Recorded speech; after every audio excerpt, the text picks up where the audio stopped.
Hiwatchay mga Kapinoy! Mamayang gabi ay sasalubungin na natin ang pagpasok ng Chinese Lunar New Year 2025 at ngayong taon nga po ay Year of the Wood Snake. I'm sure curious na kayo kung ano nga ba ang missing herb na tinutukoy ni Sir Tony Su Vega na pampaswerte nitoong nakarang episode ng Asenso Kapinoy. Ito yung nung Sabado. Pero bago natin malaman kung ano nga ba ito, samahan niyo muna akong gawin ang ating lucky jar na siyang maghahatid ng swerte ngayong 2025.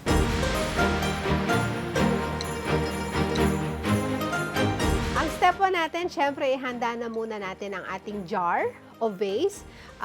Ngayong araw po ay meron tayong maliit na jar kung saan natin ilalagay yung mga ingredients natin na pampaswerte. So, meron din po tayong camphor. Ito ay 16 pieces. Okay? And meron tayong isang peraso ng naphthalina. Nabibili lang po ito sa mga grocery or supermarket. At kailangan natin ng alum o tawas. Isang tipak. Hindi po siya yung pulbos ha. Dapat yung parang ganito siya na rock na tawas. Pagkatapos, kailangan po natin ng 16 na piraso ng cloves. Yan. Ito po yung parang pako. So, 16. Tapos, kailangan natin ng 5 piraso ng cardamom. Ayan. Isang herb din po ito. And, next, meron din tayong 5 piraso na nutmeg.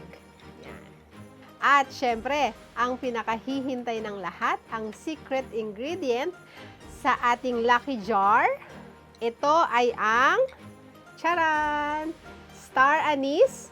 Kailangan po natin ng 7 peraso ng star anise and 1 kutsara ng rosemary. Ayan. So, ito po yung ating mga ingredients para sa ating lucky jar. And wag natin kalilimutan ang olive oil. Yan. So, ito po lahat yung ating pagsasama-samahin sa ating jar, sa ating lucky jar for 2025. Yan po ay shinare sa atin ni Sir Tony Su Vega, ang ating kaibigan na feng shui expert and clairvoyant. So, let's start. Kunin po natin ang ating jar. Siyempre, ilalagay natin ang 16 pieces na camphor. Ayan. So, yan. Pagkatapos, ilagay natin yung 1 piraso na naphthalene. Yan. Pagkatapos, ay ilalagay natin itong 1 piraso ng tawas. Ayan. So, ganyan na siya. So, meron na po tayong camphor, naphthalene, and tawas, lahat sila white. Ngayon naman po ay ilalagay natin ang 16 na piraso ng cloves. Ayan, 16 pieces.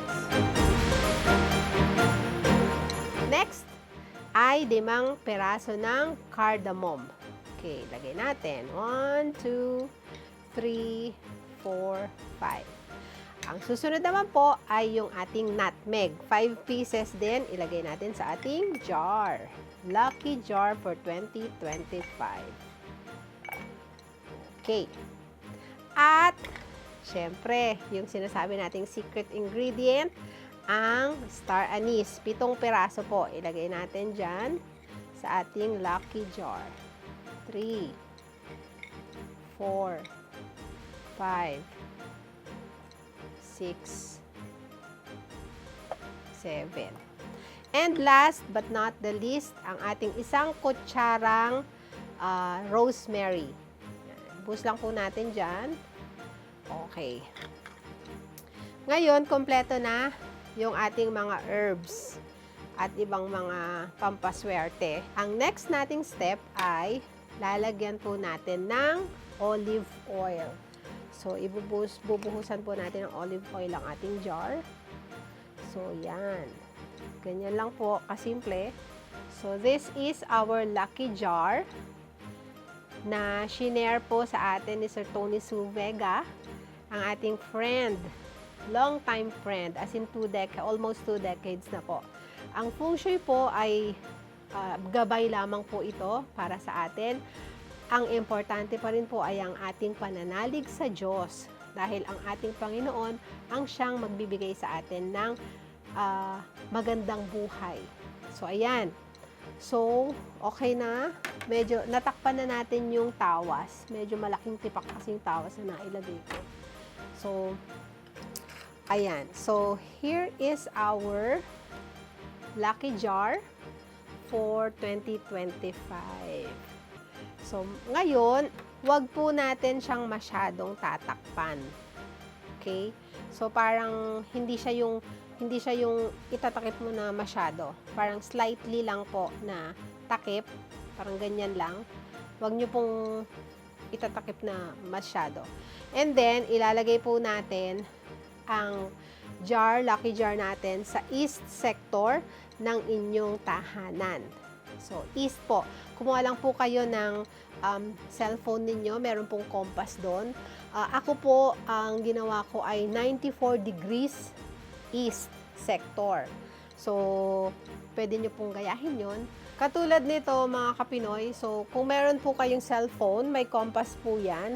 So, ilalagay nyo lang po yung dapat east. So, east siya. So, doon ang east. Ang sa akin ay 94 degrees. So, parang ganito siya.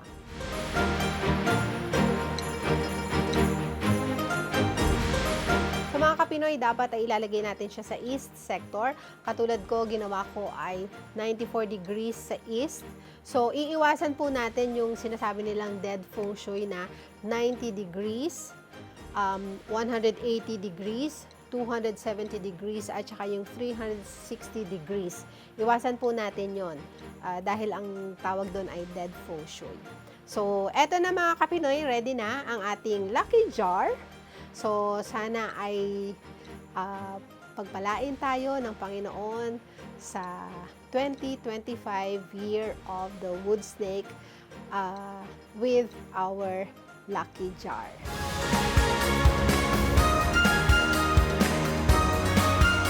So mga kapinoy, ngayong alam niyo na kung paano gawin ang ating lucky jar na mag-a-attract ng swerte. Ngayong Year of the Wood Snake 2025, huwag po ninyong kalimutang mag-like, follow, and subscribe sa lahat ng aming social media accounts sa Facebook, sa YouTube, at saka sa TikTok upang maging updated po kayo sa aming mga activities. Ako po si Ana Galanga Cardona na nagsasabing, Asenso Ka Pinoy!